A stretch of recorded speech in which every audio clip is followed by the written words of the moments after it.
Eto na nga, pang. So, day 42, project endorsement, mag-exercise tayo hanggang sa may kumuha sa ating endorser. Yun. So, ngayong araw ito, tamang treadmill muna tayo. Ayan. Siyempre, yung quick shorts natin, hindi mawawala. So, yun. Hindi muna tayo mag-weights ngayon. Tamang ano lang muna ako, pasabit-sabit lang ako dito. Ito, gagamitin natin. Yan. Meron tayo ditong ganito na pwede tayo maglambitin-lambitin. Tapos, mag-core exercise lang rin tayo. Yeah, syempre, malaki talaga yung tiyan natin, pero pag dire-diretsong ganyan, lilit at lilit din naman talaga yan. Excuse.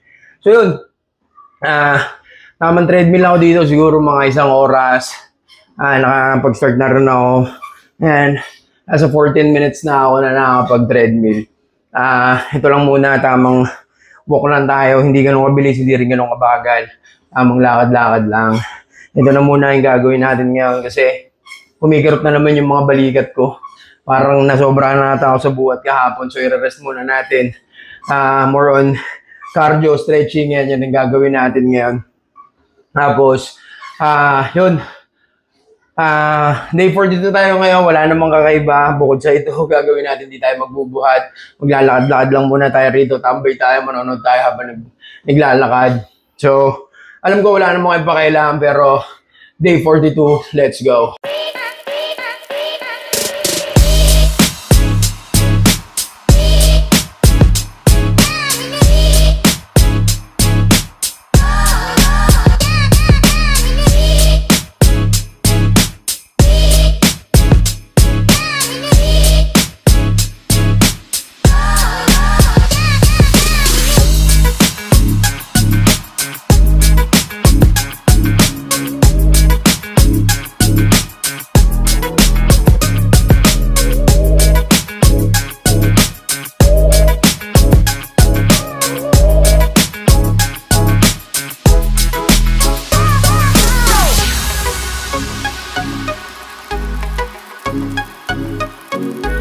So yun, nakatapos na tayo ngayon ng walking natin. Dun tayo sa treadmill, grabe.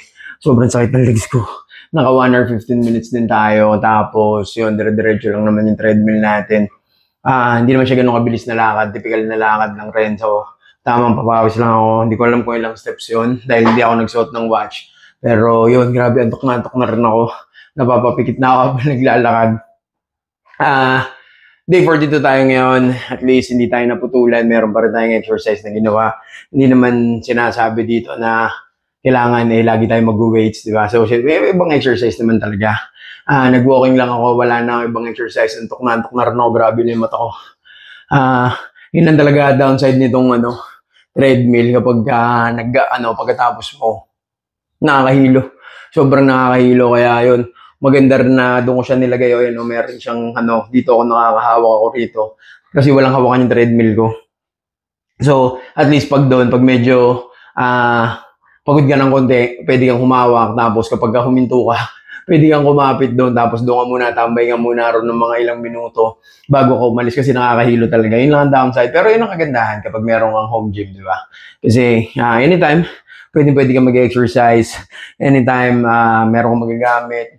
Yun nga lang, na syempre nakakatamad talaga kahit may ganito ka. Pero yun, consistency is the key, sabi niya. Tapos yun, sulit buy talaga to, good investment talaga. So kayo kung naghahanap kayo ng mga good investment, pwede nyo bisitahin yung TikTok ko. Pibili nyo to lahat doon.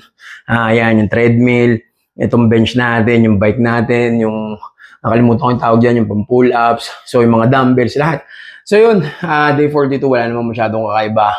Update lang tayo nito. So, alam ko wala namang pakialam, pero samahan nyo na lang rin ako. Let's go!